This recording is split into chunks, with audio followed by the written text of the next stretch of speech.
श्री जगन्नाथ संस्कृत विश्वविद्यालय पुरी द्वारा परिचालित 2025 मसीहार उपशास्त्री युक्त 2 नियमित और पूर्व नियमित परीक्षाफल आज प्रकाशित हो जाइछि। ए परीक्षा मोट ओडिशार 22 जिले सर्वमोट 169 संस्कृत महाविद्यालय परीक्षार्थी 129 परीक्षा केन्द्र में 24/2/2025 तारीख ठारू 6/3/2025 तारीख पर्यंत परीक्षा देथिले। मोट 8166 जन परीक्षार्थी परीक्षा देथिबा बेले 7343 जन कृतकार्य होइछन्ते। मोट पास हार शतकड़ा 90.18 रही। तन्मध्य छात्री मान पास हार 92.74 थिबा बेले छात्र मान पास हार 87.87 रही। प्रथम श्रेणी में 1765 जन, द्वितीय श्रेणी में 4742 जन, तृतीय श्रेणी में 822 जन एवं कंपार्टमेंटाल 14 जन कृतकार्य होइछन्ते।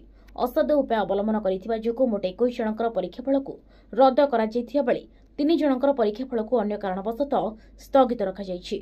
पुरीरू Manoj Kumar Baliyar Singh report, HR TV Odia.